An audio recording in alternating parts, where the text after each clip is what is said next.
Welcome to the Fast Fix channel. My name's Jason, and if you're running a Ford EcoBoost engine and you're getting a check engine light and the code it's reading is P0471, got a fix for you. Should be pretty easy. Let's watch. Now, easy, of course, is a relative term, but I think we can broadly say that this is going to be easy. The only thing you're going to need is a 24mm socket and a little bit of your time. The one caveat to this fix is if your engine is throwing up multiple codes, this may not fix your particular problem. However, if you're just showing the one P0471 code, you're in luck, should fix it right up. Let's get started. Before we start turning wrenches, let's quickly talk about the problem that we're fixing. So you might notice decreased gas mileage, choppy start, maybe a rough idle, and poor performance when you're mashing the throttle down. What happens is this pressure sensor can go bad, and what we're going to do is just replace this. It's very accessible and pretty easy. Of course, get your 24mm socket, and this is the part number, and I will list that in the description as well, so no need to write that down just yet. But we're going to replace this and see if it solves our problem, which it should. The first thing we're going to do is remove this engine cover. This isn't a must, but it certainly makes things easier and definitely better for the video, so I'm going to go ahead and do it. I did lie about only needing a 24mm socket. You will also need a 10mm to take this retaining nut. Don't drop it. There's also another retaining nut right in here, hidden ever so cleverly.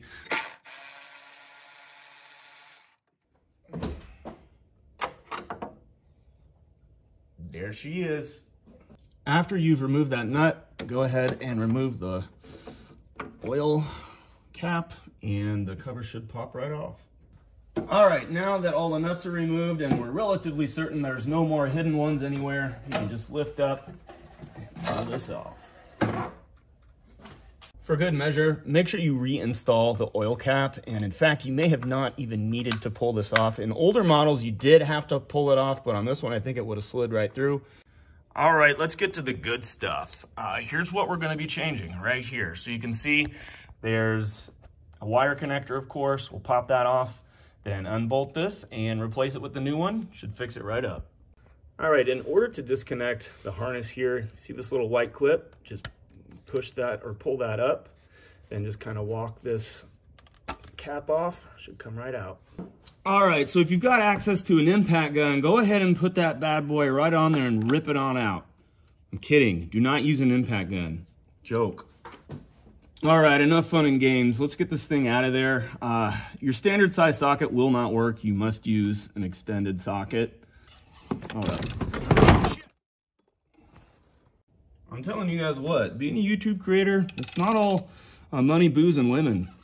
We actually have to do a lot of crap in order to get the camera angles to work and not fall down. All right, that came off really, really easy.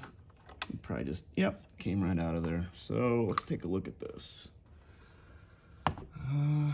Yeah, doesn't look all that great. A lot of carbon on there. So get it all replaced. You may be able to clean this up if you need just kind of a quick fix, but replacing, always better. All right, let's get this new one on here. As far as the torque rating, be easy. That came off really, really easily. So don't go crazy trying to torque this on like a head bolt. Just give her a hand tight right there, and then we'll just snug it up with the socket, just like that. All done. Now let's hook our wiring back up. This should do it. 99 out of 100 times, should work. So I hope you enjoyed this video. Thank you for watching.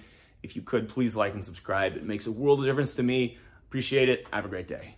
Hey, you stuck around for the bonus footage. Well, good for you. Here's why it's going to be so helpful. So when you're replacing or reinstalling this nut on the driver's side, you're going to have a hell of a time because it's just going to fall out on you.